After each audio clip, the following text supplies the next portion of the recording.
kaget kan. Nah ini gimana? Karena nggak bisa diambil. Pada saat itu tuh posisinya di dalam tisu-tisu otak. Profesor Oka bilang kita nggak bisa ngapa-ngapain, ini di dalam saya nggak bisa melakukan apapun.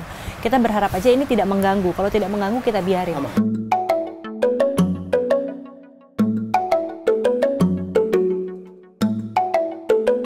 Sebelum kita mulai, saya ada rapid test.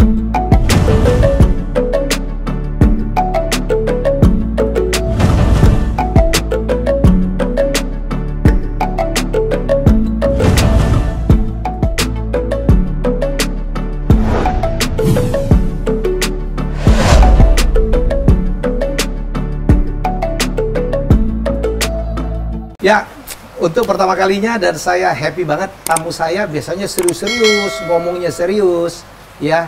Saya kali ini kedatangan seorang perempuan cantik, prestasinya luar biasa dan aktivitas sosialnya juga tidak kalah hebatnya.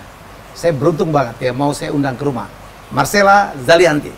Halo. Tepuk tangan dulu dong. Ini kan baru bikin YouTube juga?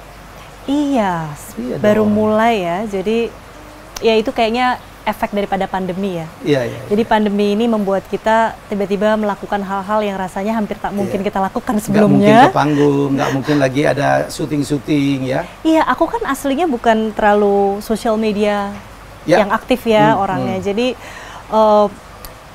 berapa kali aku diminta gitu untuk, ayo dong Mbak, ini sekarang udah zamannya YouTube dan lain sebagainya, bikin YouTube. Masa nggak punya YouTube konten? Aku masih kayak, aduh kayak malu gitu, nggak pede gitu loh bikin YouTube gitu kan. Sekarang tapi terus akhirnya kayak kita butuh ruang ya buat ngobrol. Akhirnya itu jadi tempat kita berinteraksi, berkomunikasi, dan kita bisa sharing banyak hal yang penting juga gitu yang bisa di-sharing dari channel ini. Aku pikir ya udah. Ya kita coba deh, karena di masa pandemi ini jadi ada energinya gitu, jadi ruangnya jadi masuk akal menurutku. Udah ngeposting berapa? Aku belum ditayangin Mas, baru akan tayang minggu depan. Baru akan tayang, jadi ini baru syuting kayak baru 2 episode ya. Baru kayak 2 episode dan ini sambil jalan terus. Yang dengan saya yang ketiga? Yang ketiga. Dan pria yang pertama. Pria pertama, kebalikan. Jadi saya juga lucu juga nih, saya kan dirayu sama teman-teman ini, penjahat-penjahat semua ini. Merayu saya dari dulu, bikin YouTube dong Pak, bikin YouTube dong Pak. Saya pikir saya udah terlalu tua gitu. Nggak, tapi akhirnya kan mereka Bang Helmi punya banyak hal yang harus di-share. Oh ya, kamu juga kegiatan sebagai ibu rumah tangga, punya anak 2 dengan tanggung jawab, istri seorang tokoh hebat, Ananda Mikola.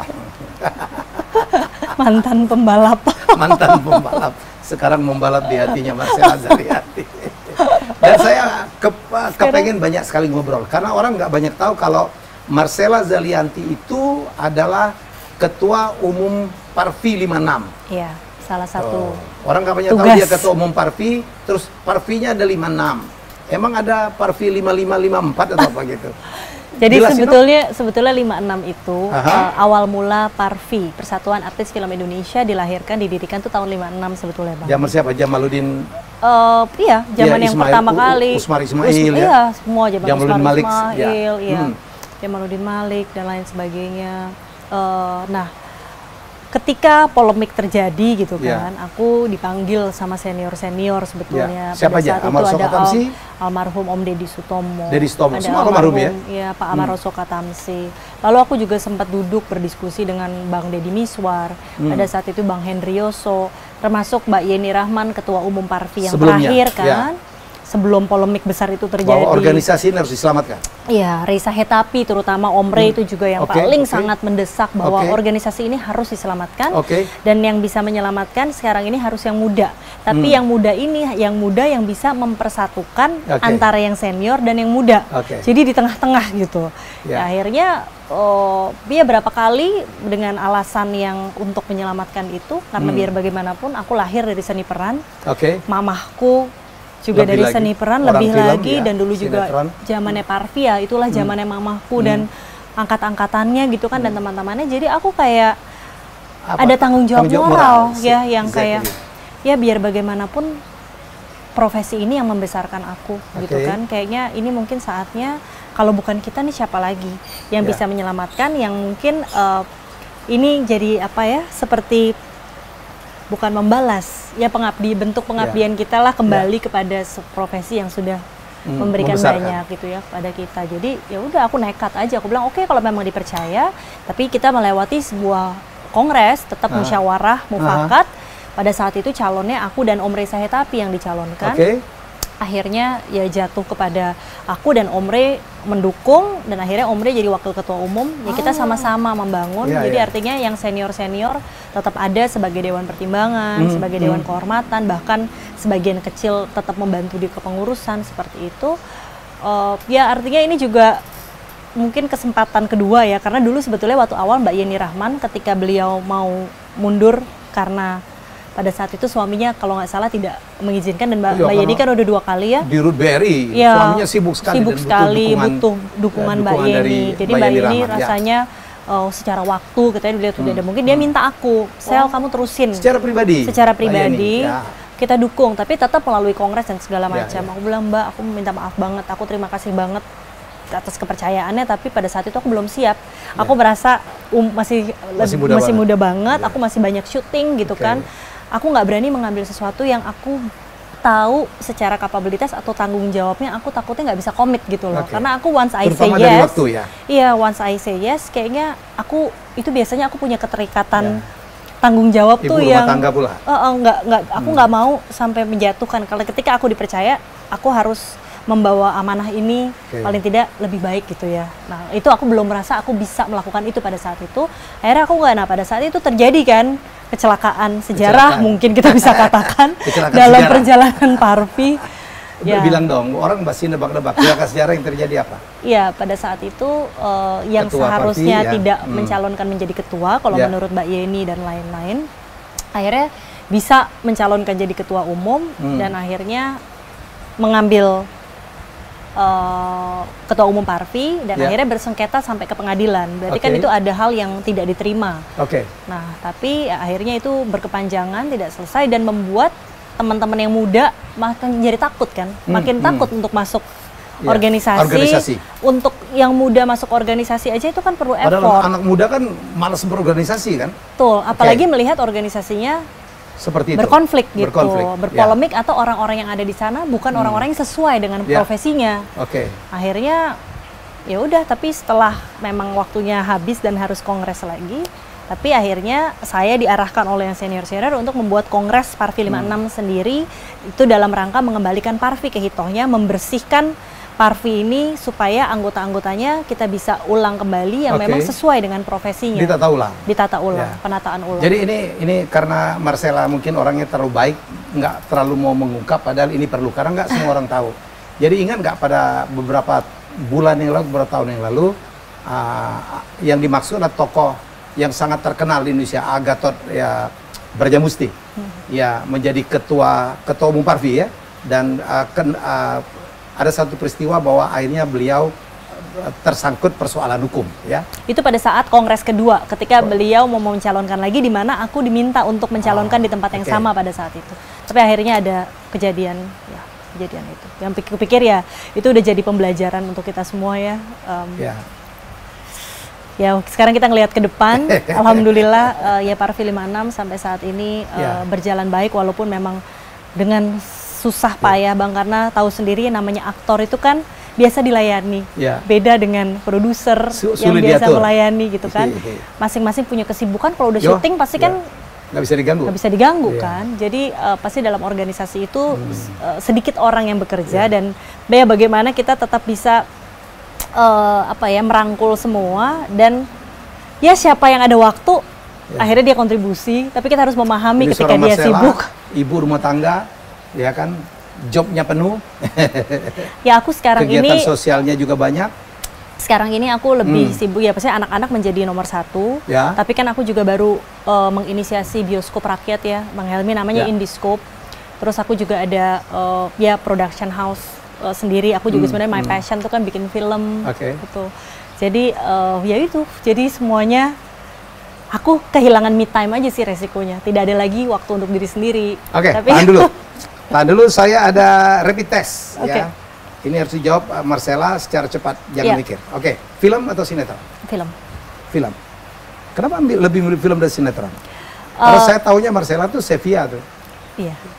karena saya lebih menikmati proses film itu, memberikan kesempatan kita untuk berproses menjadi karakter itu lebih ada waktu. Lebih ada waktu, lebih utuh ya? Lebih utuh. Proses kelengkapan menjadi memerankan untuk tokoh itu lebih utuh buat saya. Padahal dari duitnya, dari eksposurnya sinetron lebih besar dari film ya? Iya, itu dia lemahnya dan jeleknya aku ini. Kalau berkesenian atau melakoni, memilih peran gitu, nggak berdasarkan uang, jadi berdasarkan kayak suka gitu, suka dengan ada challenge-nya, terus apa yang bisa kita dapat secara experience batin dan lain sebagainya, lebih ke situ. Jadi aku kayak dulu sinetron mau ditawarin, pokoknya eksklusif ya nih, dikontrak dengan mobil apa-apa gitu, aku nggak mau karena takut kayak kalau aku nggak suka, nggak happy gimana nih gitu. Ya itulah bodohnya mungkin. Oh enggak dong, itu prinsip dong. Itu yang membuat Marcella gitu. Zalianty sangat dihormatin orang. Nggak tahu juga sih. Kita bintangnya sama loh. Pisces. Kamu 7 Maret, saya 6 Maret. Jadi apa yang kamu katakan itu, oh iya, gue banget. Ya jadi ngerti kan bagaimana ya, itu susah dijelaskan kadang-kadang. Oke. Bang Helmi tahun berapa? Aku monyet show-nya. Oh, jangan saya kelinci kali ya, saya 63. 63, ya kalau itu kan kita selalu 12 tahun kan. Ya, 12 tahun. Saya kayaknya kelinci. Oke, nomor 2 nih. Iya. Lebih nyaman atau lebih mana? Ngobrol dengan Mama atau ngobrol dengan Olivia Zalianty? Dua-duanya beda ya. Ya. Jadi ngobrol sama Olive konteksnya berbeda, ngobrol sama Mama konteksnya berbeda. Jadi kalau pilih salah satu yang mana? Saya tahu dua-duanya. Susah nih kalau diantara dua itu pilih salah satu, nanti ngambek lagi yang satu. Dong. Kan nanti ada alasannya, Lebih sering ngobrol sama siapa? Olivia atau Mama? Olive mungkin lately ya, karena kebetulan ada beberapa kegiatan yang Olive butuh bantuan aku atau sebaliknya, jadi kan mau nggak mau secara kuantitas kepentingan obrolan tuh lebih banyak. Kalau Mama itu biasanya lebih ke urusan anak-anak dan rumah tangga. Iya. Aku kalau misalnya harus meninggalkan anak-anak kerja, aku minta tolong Mama untuk nemenin. Aku nggak akan nitipin ke Olive. Karena Olive tipe yang anak kita bisa dilempar ke kolam berenang. Ya. Terus tiba-tiba kalau wah, terus kalau aku yang begitu steril gitu kan dengan anak-anak, makan cuci tangan dulu. Ini boleh nggak makan, ini tidak. Oh, Olive enggak. Semuanya nanti dikasih sama dia. Terus berenang ngapain? Berenangnya yang pelan-pelan. Ayo dilempar yang kayak gitu kan. Aduh. Kita ngeliat ya dua. Dia kayak saya sama Tanto lah ya. Jadi Marcella dengan Olivia itu dua kakak beradik. Beda banget gitu ya. Iya. Olive itu kan lebih gimana gitu ya. Saya tuh lebih maskulin sebetulnya, tapi Olive lebih tomboy. Jadi Olive itu hobi-hobinya orang laki-laki itu sama dia dikerjain, dijalanin. Dia sporty banget kan. Sangat sporty. Masih single aja dia? Masih single. Aduh, kamu nggak pengaruhin gitu. Enak loh ternyata nikah. Iya gimana ya, tapi dia udah terlalu enak, terlalu mandiri. Memang itu challenge-nya tuh. Iya, dan udah keenakan kerja kan. Jadi sibuk juga sih. Ya Mama yang panik. Mama yang super panik. Dia berdoa terus dia, aduh. Tapi orang harus mengagumi mamamu ya, single parent bertahun-tahun, terus berhasil mengawal 2 anaknya cantik-cantik dan jadi orang lah ya, berprestasi luar biasa. Alhamdulillah. Mau menyampaikan suatu barang komen tentang mamamu, Teti Lis Indriati? Iya, Mama ya. Mama adalah sosok yang luar biasa. Tidak hanya sebagai ibu, tapi sebagai perempuan, menurut saya dia adalah pejuang. Pejuang, superwoman. Superwoman. Karena sepakat ya? Iya, sepakat. Dia one of the superwoman, membesarkan kedua anak. Ditambah ada lagi adik kita yang laki-laki kan. Itu tidak mudah, dan dia juga orang yang pada saatnya dulu kan sempat sibuk juga kan syuting. Jadi membesarkan kita di tengah kesibukan, di mana dia tetap harus memberikan waktu, kualitas kepada kita, tetapi dia secara ekonomi dia juga harus berjuang. Tidak hanya untuk dirinya, tetapi untuk rumah gitu kan.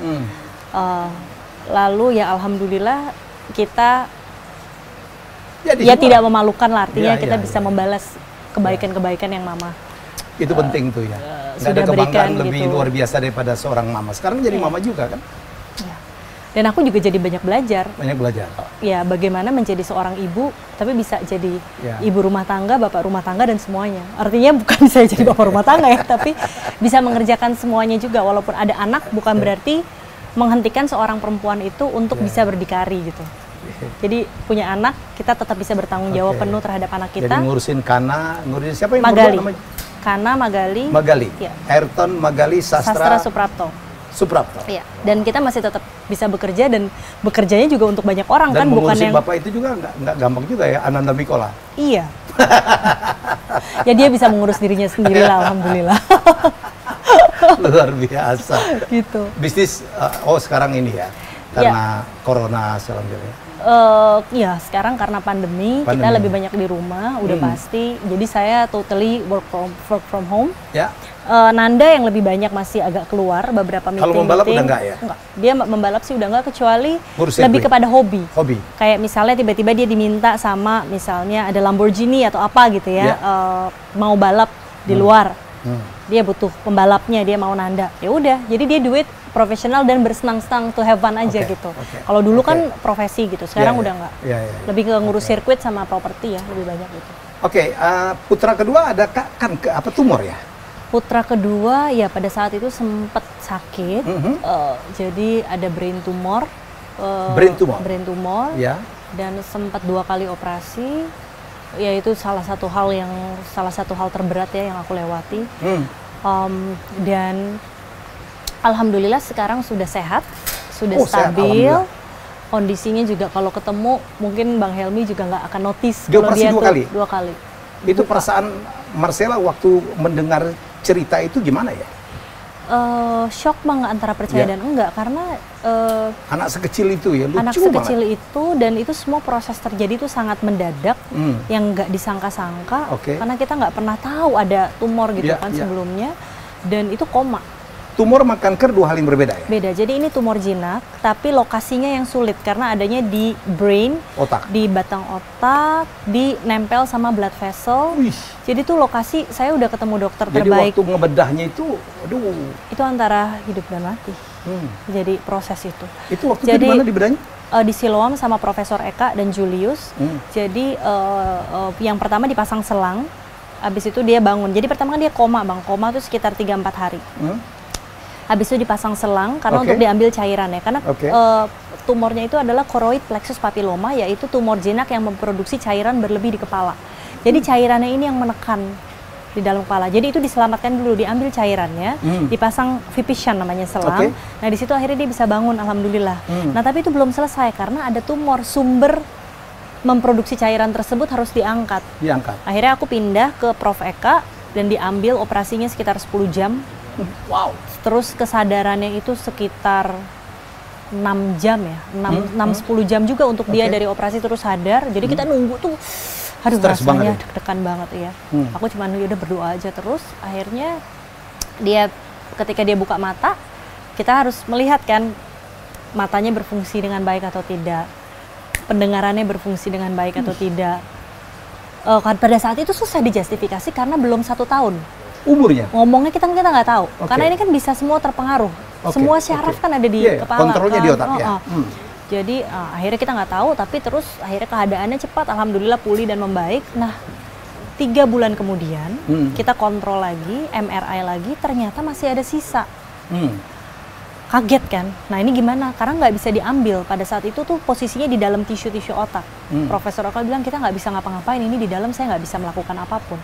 Kita berharap aja ini tidak mengganggu. Kalau tidak mengganggu kita biarin. Aman, Nah saya mau second opinion ke Singapura. Tiba-tiba berapa hari sebelum ke Singapura, unfall lagi. Tiba-tiba drop separuh badannya, hampir tidak aktif. Saya bawa lagi ke rumah sakit, akhirnya kita nggak jadi ke Singapura, kita cancel semua. Tiba-tiba pergerakannya tuh semua makin turun terus, tapi separuh badan. Matanya itu kan kalau ada penekanan dari sini, mata pasti ke sini, penekanan dari sini, mata berbalik, pasti agak ke sini, agak kebalik. Akhirnya dia selalu diiringi dengan batuk slam banyak. Batuk slam banyak itu resiko untuk di MRI. Biasanya menakutkan, harus bersih dulu, tapi dalam beberapa hari itu nggak bersih-bersih. Akhirnya pilihannya, kita daripada nggak tahu apa yang terjadi di kepalanya, kita mengambil resiko tetap harus kita MRI. Setelah 3 hari aku di rumah sakit nggak berani pulang kan. Kita MRI ternyata ada cyst. Jadi sisa tumor yang kecil itu memproduksi cyst. Jadi cystnya ini menekan shaft line otak itu. Jadi yang tengahnya tuh yang harusnya lurus, ini jadi miring seperti ini. Ketekan dan mau nggak mau itu nggak ada pilihan, emergency operasi lagi. Operasi lagi karena Prof Eka bilang gini, Marcella ini kita ambil aja hikmahnya. Ini produksi cairan cyst ini actually memberikan saya jalan. Kayak flower floating in the water.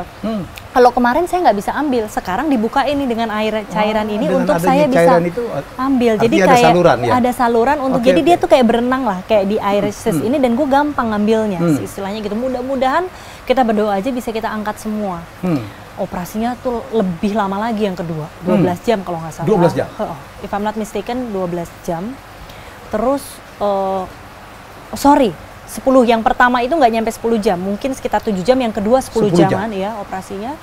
Dan itu akhirnya pas gitu selesai aku dipanggil, dia bilang I tried my best, tapi saya nggak berani ambil resiko. Dia bilang, kalau dulu saya muda mungkin saya berpikir untuk gimana caranya saya habisin, tapi saya tidak berpikir bagaimana kualitas hidupnya. Kalau saya berpikir kualitas hidupnya Magali, saya nggak mau sampai ada yang rusak penglihatannya, jalannya, motoriknya, dan segala macam. Jadi saya ambil semaksimal yang saya bisa, lalu saya bakar. Tapi ini nggak bisa semua karena di blood vessel. Dia bilang dia nggak berani kalau blood vesselnya berdarah, dia ada resiko nggak bangun lagi, dan saya nggak mau ambil resiko itu, dia bilang.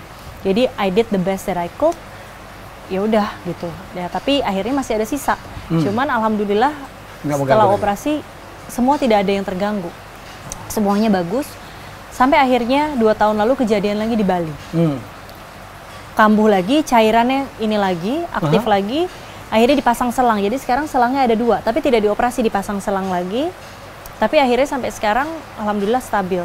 Nah, aku konsultasi udah ke Jepang, ketemu Fukushima, ke Australia ketemu Charlie Teo, itu semua dokter neurosurgeon terbaik di dunia. Di negara masing-masing ya. Di dunia bahkan ya, kalau untuk anak Charlie Teo Fukushima. Semua bilang bahwa ternyata memang lokasinya udah sulit banget, artinya mereka bisa untuk ngambil, tapi sangat berisiko. Sekarang pilihannya ada di kita, tapi aku belum berani untuk ngambil keputusan ketiga. Dan sekarang aku pengen lagi masih observasi, tapi alhamdulillah anaknya kondisinya bagus banget. Alhamdulillah. Sekarang alhamdulillah, dan dia nggak pernah ada pusing lagi dan lain sebagainya. Saya lihat fotonya terakhir, nggak kelihatan ya? Nggak kelihatan. Jadi ya sekarang sambil berdoa lah, aku percaya berdoa Tuhan kalau berkehendak nanti. Tidak ada yang tidak mungkin. Tidak ada yang tidak Maha mungkin. Pengobat.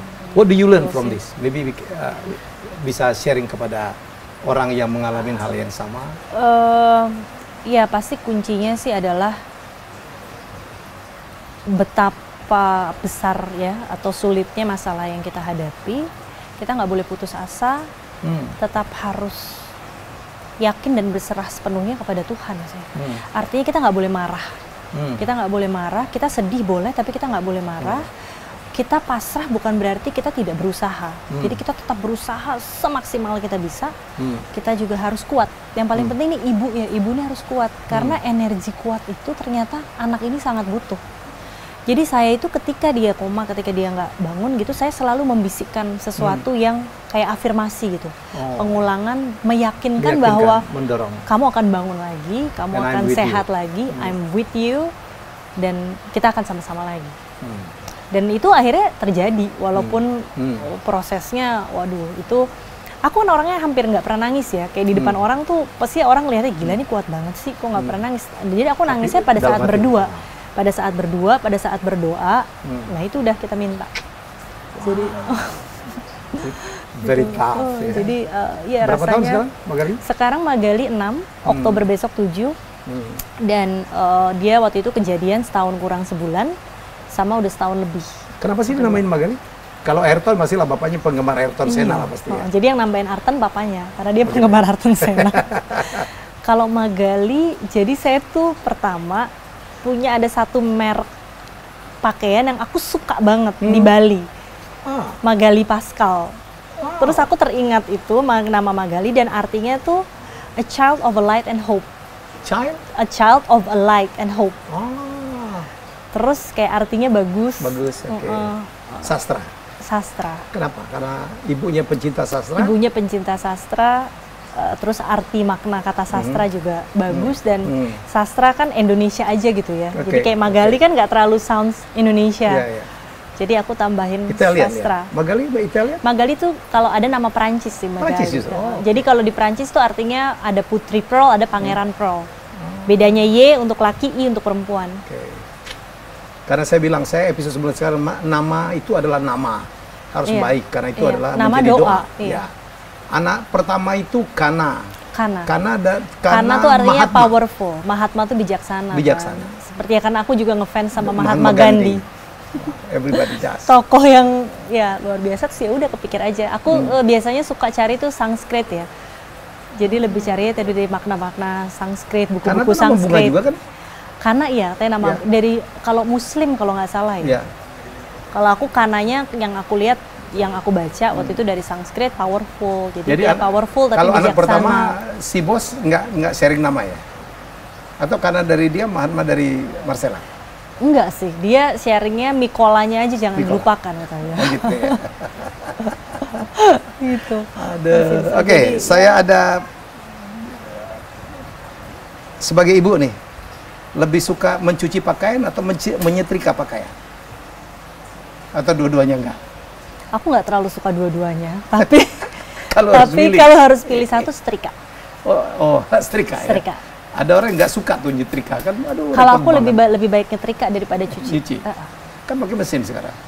Iya, tapi setrika tuh ada unsur apa ya? Rapi. Iya, karena setrika kan masih bisa kita lakukan di mana aja sebetulnya. Kalau kita traveling, kan kadang-kadang kita nggak bawa orang, kita harus setrika pakaian kita. Kadang kita harus anak atau suami, kita harus setrika.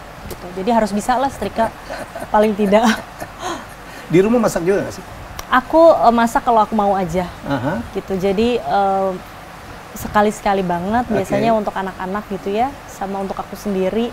Sesekali, ya kalau lagi Nanda lagi mau, tapi aku masaknya tuh cuma bisa sedikit banget kayak pasta, terus sayur-sayuran yang simple. Nanda nggak terlalu rewel, minta apa? Nanda rewel sih sama makanan. Ya, yang pasti, yang penting makanannya ada di rumah. Gimana caranya? Yang dia suka. Gitu. Dia tahu istrinya bisa masaknya sangat terbatas. Jadi yang penting ada di rumah tuh ada yang bisa masak gitu. Dian Sastro atau Titi Kamal? Dua-duanya teman ya kan? Dua-duanya teman. Tergantung dari apa. Boleh lah, tergantung. Dua-duanya punya kelebihan masing-masing. Dua-duanya teman baik aku. Titi lebih deket lagi sebetulnya, Titi Kamal. Tapi dua-duanya teman baik aku. Dian anaknya satu sekolah sama anakku, anak kita sahabatan. Kalau secara acting? Secara acting dua-duanya juga punya kelebihan dan kekurangan masing-masing menurutku. Punya kekuatannya sendiri-sendiri, punya ciri khasnya sendiri-sendiri. Dian lebih banyak di film ya. Kalau Titi banyak di TV juga kan mainnya. Jadi ada beda stylenya menurut aku. Dua-dua cantik. Dua-duanya cantik, dua-duanya ibu yang luar biasa juga. Ibu yang luar biasa. Ya, aku nggak bisa suruh compare. Dua-duanya perempuan film, hebat. Kita lebih milih Dian Sastro lah ya. Kalau pencapaiannya di film. Kalau pencapaian di film, Dian lebih banyak rasanya ya gitu. Titi itu kalau menurut aku serba bisa. Titi itu diam-diam tapi ulet gitu. Ya, dia diam-diam dia ulet. Terus dia yang saya tahu dia tuh juga sangat sayang sama ibunya gitu. Yang kemana-mana tuh ibunya. Dua-duanya kan juga deket sama ibunya banget. Tapi Titi tuh ulet dalam arti dia punya banyak bisnis juga. Jadi dia tuh ulet dalam arti kata pinter, cerdik dalam berbisnis, memonetizing. Darah Palembang, darah dirinya. Padang dari lebih. Iya, jadi dia kayaknya lebih ada sense of business. Gitu. Oke, tadi Marcella cerita tentang cita-cita untuk apa ya, membuat jaringan bioskop rakyat ya. Jadi aku udah memulai Bang Helmi karena karena selama ini kan ya aku di Parvi, aku di Kadin kebetulan juga membidangi untuk film dan kebudayaan. Jadi mau tidak mau kita banyak bersinggungan, tidak hanya jadi main film aja, tapi lebih juga kepada permasalahan ekosistem film. Terus juga mendorong regulasi-regulasi apa yang kiranya berpihak. Mau nggak mau kita berhadapan dengan itu, sehingga aku juga belajar di produser ya, walaupun baru beberapa film. Kita tahu bahwa faktanya kalau kita compare dengan populasi yang ada di Indonesia, jumlah bioskop kita tuh masih sangat kurang. Dan kalau saya potong, tidak happy dengan dikuasain hanya kelompok tertentu saja? Sebenarnya gini, kalau aku melihat bahwa Indonesia itu justru punya salah satu bioskop terbaik di dunia. T21, itu salah satu bioskop termewah. Tapi biar bagaimanapun masyarakat kita yang heterogen dengan struktur geografis seperti ini, dan demografis juga dengan demografis seperti ini, kita itu membutuhkan layar yang tidak hanya seperti yang sudah ada. Menurut aku film kesenian harus bisa dinikmati, harus bisa diakses oleh seluruh lapisan masyarakat. Termasuk yang di kampung-kampung, di kota-kota kecil. Termasuk yang di kampung-kampung, termasuk di kota-kota kecil. Setuju. Karena kita tidak punya jaringan bioskop untuk masyarakat ekonomi menengah ke bawah. Nah, itu yang aku padahal pikir. mereka penonton film juga. Mereka penonton film, dan mereka juga market film Indonesia yang sangat besar. Iya, dan film ini kan persoalan kebudayaan. Bagaimana kita film Indonesia ini kaya akan kebudayaan. Bagaimana masyarakat bisa mengenal perjalanan peradaban bangsanya, salah satunya dengan film.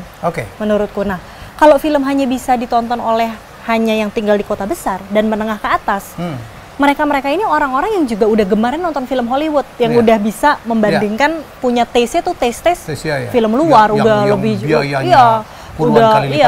taste-nya sudah jauh lebih tinggi, terus sudah biasa menikmati karena sementara masyarakat di sana saya yakin mereka lebih mengharapkan bisa nonton film Indonesia juga gitu. Nah, itu sebenarnya mereka adalah penonton kita yang sama sekali tidak pernah disentuh. Nah, makanya aku berusaha sedemikian rupa gimana caranya aku bikin dulu satu prototipe. Udah jadi di PD Pasar Jaya Teluk Gong, di atas pasar, udah jalan. Oh iya, baru satu. Jadi aku bikin prototipe dulu biar ada contoh. Berapa seat? 112 seat satu teater. Jadi ada dua teater, ada dua. Jadi Cineplex juga ya? Iya, semuanya tetap kita bikin filmnya itu ya semuanya digital tapi encrypted. Jadi tidak bisa dibajak. Tetap ada proyektor. Tapi pakai hard disk gitu ya? Enggak, filmnya nggak pakai hard disk, itu sifatnya di base campnya aja di kantor, tapi nanti itu semua udah masuk secara sistem. Kita bikin sistem, bangun sistem, tapi sistemnya itu encrypted, nggak bisa dibajak. Nanti bisa diputar di seluruh jaringan titik yang ada. Tinggal download aja ya? Tinggal download gitu. Nah, kemarin udah rencana nih mau bangun 7 titik lagi, kemudian tahu pandemi. Aku bersyukur juga sih. Yang ini bagus, penontonnya bagus. Alhamdulillah lumayan. Di mana? Teluk Gong? Teluk Gong. Tapi itu daerah mungkin di antara titik-titik lain itu yang terberat ya. Jadi kita tuh pertama kali langsung dikasih titik yang terberat, karena itu masyarakatnya itu di pasar, terus masyarakatnya benar-benar lebih ke CD, yang mereka secara pendapatan ekonomi tuh mau nonton film itu kayak kadang-kadang ada yang datang, saya cuma pengen punya 5.000 mau nonton. Oh iya gitu. Ada yang bisa kayak gitu, terus banyak anak-anak. Jadi aku dijual karcisnya berapa? 15.000. Kalau weekend 20, hari biasa 15. Oh, nggak murah juga dong ya? Ya kalau sekarang kan yang udah 50.000 ya yang ada. Yang di kota ya. Jadi ini kan masih dia, jadi ya segitu. Untuk pertama waktu itu sih kemarin kita 15.000 terus, tapi memang ini harus ya paling tidak ke depan kita bisa jual 20-15. Dulu kan Pak Ram Punjabi kan juga pernah mau bikin yang kayak gini ya? Pernah ya. Rasanya keinginan ini sebetulnya keinginan cukup banyak orang, tapi kan akhirnya belum ada yang jalan. Makanya akhirnya aku kemarin tuh kita kerja sama ya kita kolaborasi lah sama teman-teman Kadin. Gimana caranya ya kita kalau dapat right untuk filmnya nggak repot. Biasanya kan ada monopoli-monopolian atau oligopolinya. Sebetulnya sih enggak, Mas Helmi. Cuman artinya karena kita masih satu waktu itu bioskopnya, mau nggak mau kita kan nggak bisa punya layar banyak, nggak bisa punya layar banyak juga untuk film sama-sama datang. Kita mau puter ini bingung, orang cuma masih 2 kan. Tapi kan ini berjalan seiring waktu. Saya pikir kita setelah misalnya dari bioskop yang ada di pusat misalnya udah putar, habis itu ke kita, second run-nya nggak ada masalah. Tapi suatu saat saya yakin nanti bisa sama-sama, bisa first run, bisa second run. Kita membantu produser-produser film lokal kita yang selama ini mengeluh karena jatah tayangnya kan berkurang sedikit. Paling tidak ini memperpanjang untuk para produser nantinya masa tayangnya bisa lebih panjang lagi. Keren banget. Terus juga saya konsepnya tuh EduCinema, ruang kreatif dan kuliner khusus Indonesia. Jadi kenapa ruang kreatif? Karena aku mimpinya tuh objektifnya juga ada social impact. Gimana kita bisa kasih social impact juga, nggak cuman lapangan pekerjaan gitu ya. Karena aku pengen masyarakat, anak-anak muda nih khususnya, yang di daerah nih khususnya, tidak hanya jadi penonton, mereka harus jadi pemain. Mereka harus jadi subjek, tidak menjadi objek terus. Jadi one day mereka juga harus bisa berkarya. Mereka bisa ketika mereka datang mereka bisa nonton hasil karya mereka. Mereka bisa promosikan hasil karya mereka, tidak nonton karya anak Jakarta terus gitu. Ini di Makassar udah jalan ya? Di Makassar udah, kemarin film Panai, Uang Panai kan juga salah satu. Iya, tinggal teaternya aja. Jadi ini teater yang aku bikin nggak hanya orang jadi penonton aja gitu. Kayak sekarang ini kita lagi bikin kan namanya Indiscope Bang Helmi. Indiscope? Indiscope. Namanya Indiscope. Nah sekarang aku lagi bikin Indiscope Festival. Nanti insya Allah akan minggu depan tanggal 26 kelas pertama. Jadi kita mengaktifasi ruang kreatif yang harusnya secara fisik kita jalankan semua ke online. Jadi akan ada program Indis Class, virtual class yang bersertifikat. Jadi belajar dari masternya, kayak master class. Terus akan ada program Indis Talk. Jadi itu kayak ngobrol, talk show, tapi lebih banyak soal film, soal industri kreatif gitu. Terus ketiga ada film kompetisi. Film kompetisinya temanya dari rumah untuk Indonesia. Jadi sebetulnya ini dari semangat gotong royong ya yang memang menjadi dasar sikap kita kan sebagai warga negara. Dan ini adalah respon sosial dan kreatif di tengah pandemi, di tengah masa sulit kita menjaga optimisme. Kita tetap memberikan ini ruang literasi, tapi ini juga jadi medium berbagi gitu. Ya kira-kira seperti itu sih. Luar biasa Marcella. Jadi mudah-mudahan mohon doanya, mohon dukungannya. If you ask me, I'm in. I'm in. Ya. Terus gitu. Rencana memproduksi Malahayati. Iya, itu udah berjalan. Itu satu baby project sebetulnya yang satu PR-ku yang belum tuntas. Rasanya suatu saat kerjasama yuk. Karena saya dengan Bang Deddy Setiadi juga kepikiran untuk mengangkat tokoh yang sama. Karena gila ini kita punya pahlawan. Betul. Saya udah kebayang tuh ya kalau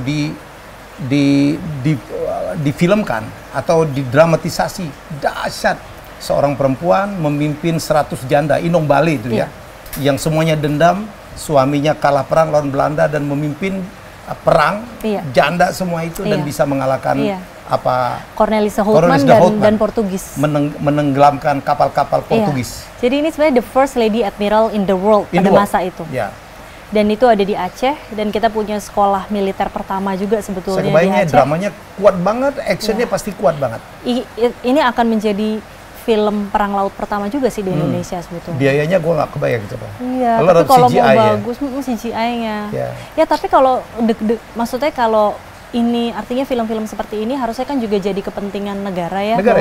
Kita tuh harusnya juga punya film-film yang sama-sama bisa kita bawa keluar dengan bangga. Terus bawa Indonesia, tapi juga komersil juga, treatmentnya tetap komersil. Nggak cukup cuman mengangkat sejarah saja. Ya, jadi ininya harus kita pikirkan. Iya, ketika kita ngomong ini jadi nation punya kepentingan, akhirnya nominal itu menjadi kecil. Siap. Gitu. Tapi kalau kita hanya ngelihatnya dari sudut pandang bisnis dengan pasar Indonesia, karena saya juga lagi akan mengangkat. Saya pernah menulis buku dengan Renata Tawas bahwa orang yang ngelilingin globe pertama itu adalah Enrique dari Maluku gitu. Itu pun juga kita akan sebuah kebanggaan bagi nasional gitu. Kita perlu hero lah ya. Kita perlu hero. Malahayati orang nggak banyak tahu betapa hebatnya Laksamana perempuan satu ini. Iya. Dan karena memang ya keadaan sekarang ini artinya bangsa kita, anak-anak muda kita masih tetap butuh hero gitu yang harus menginspire mereka, memotivasi mereka. Dan kita nggak usah repot-repot bikin. Orang Aceh kan banyak jadi saudagar tuh. Ayo. Support betul, terutama dari Aceh nih kita mengangkat Aceh, pahlawan nasional Aceh. yang pahlawan Indonesia yang berasal dan pada dari saat Aceh, itu belum menjadi Indonesia bahkan. Jadi ini Aceh sekali sebetulnya harusnya dan Nusantara ya. Jadi ya nanti ditunggu mudah-mudahan dengan Pak Gubernur baru yang sekarang dan tokoh-tokoh di Aceh bisa di Aceh banyak sekali turut berperan. Banyak saudagarnya saya tahu. Iya, karena saya buat ini bukan buat saya tapi ini buat Aceh, buat Indonesia. Buat Indonesia, buat kebanggaan Indonesia. Baik, Marcella, terima kasih banget. Sama-sama, ya, Bang Helmi. Terasa, ya. Nanti kapan-kapan gantian ya diundang. Oh, harus. Saya sih kalau ngobrol yang ini. Saya udah komitmen 2 proyek, saya bantu ya. Bioskop karena concern banget kita. Iya, kita sama mengangkat film-film tentang sejarah Indonesia. Iya, dan aku konsentrasinya Indiscope itu memang kita akan menomorsatukan film Indonesia. Ya. Terutama karya-karya anak bangsa ya. Insya Allah.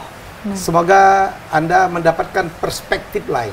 Marcella, nggak banyak orang tahu bahwa dia sekarang memimpin Parvi, sebuah organisasi yang harus tetap eksis. Sekarang dia pakai Parvi 56. Apa sih 56 gitu? Kalau Esteller tuh, Esteller berapa itu? Esteller 77.